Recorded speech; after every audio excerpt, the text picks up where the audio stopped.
Hello friends, welcome to Live Traveling. Today we'll see Cabo San Lucas Mexico Complete Travel Guide, things to do. Cabo San Lucas Mexico at the very end of the Baja California Peninsula. Cabo San Lucas is a modern resort that ticks all the boxes for nature lovers, active sports aficionados and beach bums.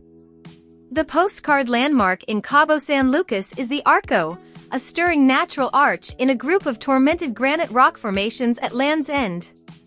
There you can jump ashore and choose whether the blissful Playa del Amor or the raging Playa del Divorcio is the one for you. The underwater life in Cabo San Lucas is so rich you can take a safari just by wearing goggles to a beach, while on dry land there are championship golf courses and opportunities to race through the desert on high-speed buggies. 1. Arco de Cabo de San Lucas. Land's End is the point where the Sea of Cortez meets the Pacific Ocean. Battered by the sea, the cape is clustered with peculiar stacks and other granite rock formations.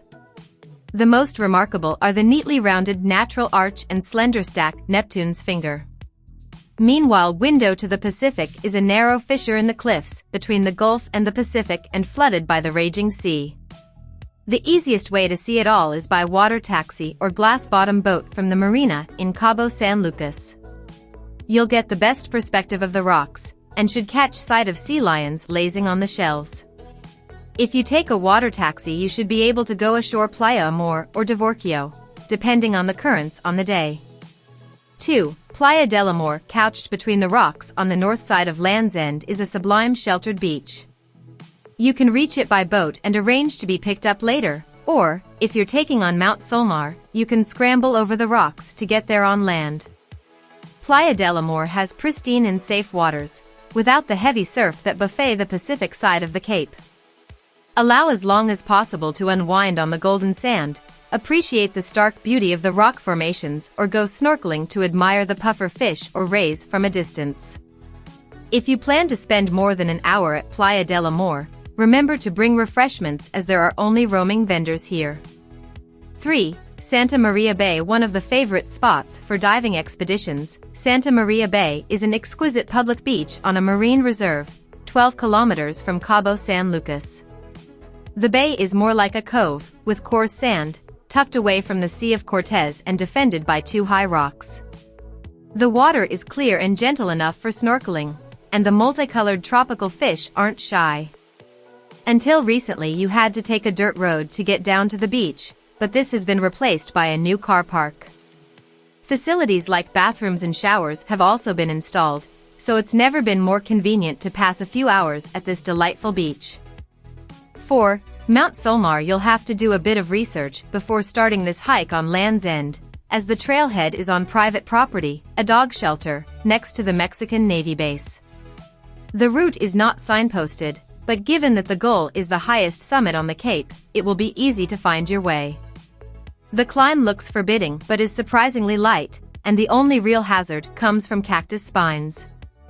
It will take half an hour each way, but be sure to pack lots of water. There's a cross marking the summit, and while you get your breath back you can look out at the ocean. If you're patient you may see a whale fin or tail between November and April, while the vistas back to Cabo San Lucas are also photo-worthy. 5. Playa el Chileno. Yet another unblemished public bay, Playa el Chileno is 15 kilometers east of Cabo San Lucas and one of the best beaches for snorkeling. Families adore Playa el Chileno for its tranquil surf, which is partly down to its eastern orientation, but also because there's a rock reef that begins just offshore and continues for a few hundred meters out to sea.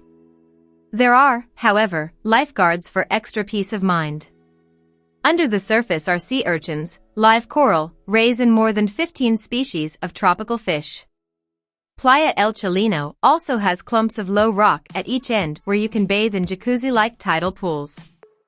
6. Playa del Divorcio. An apt name for a beach with tumultuous surf, Playa del Divorcio is skirted by those granite rocks on the south side of Land's End.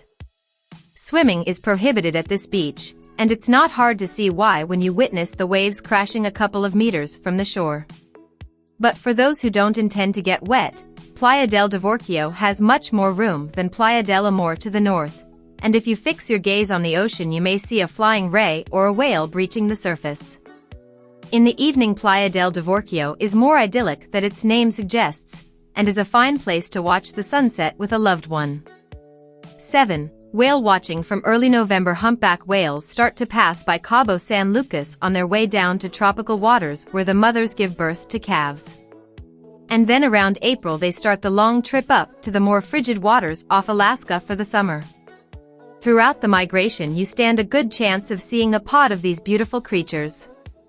Around November and December they will mostly be adults, but come January and February you're likely to spot newborn calves as well. You can also be strategic about how you view them. The best and most expensive way is to go on a private cruise on a small craft. That way you'll get one-to-one insights from someone who knows these waters. It is worth trying to embark as early in the day as possible, when the whales are more active and when the ocean is normally at its calmest. 8. Diving. If you're visiting Cabo San Lucas to venture beneath the waves, the best time to arrive is October or November. In these months visibility is high and water temperatures push 30 degrees Celsius, but conditions are superb right the way though to April. With the changing seasons there's a different array of marine life beneath the waves, and some of the many species you might find are hammerhead sharks, white-tip reef sharks, sea lions, groupers, mobula rays, manta rays, and banded guitarfish.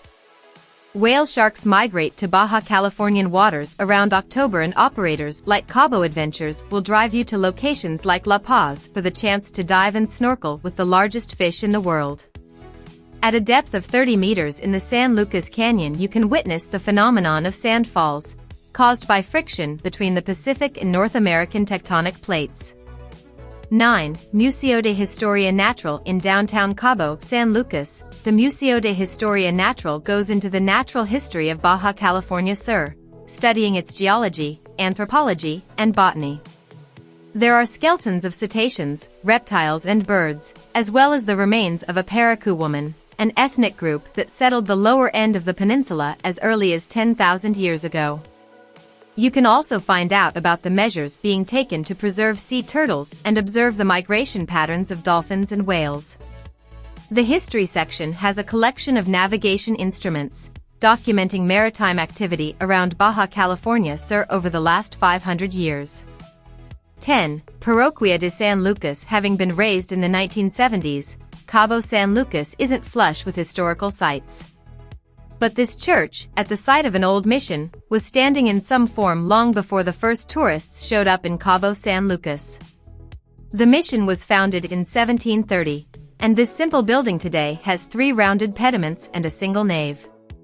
There are bilingual services at noon on Sundays, and if you're in town on Holy Week you can watch the procession to the nearby Plaza Amelia Wilkes on Palm Sunday, when the priest blesses the worshippers' palm fronds. Thanks for watching. If you liked the video, subscribe.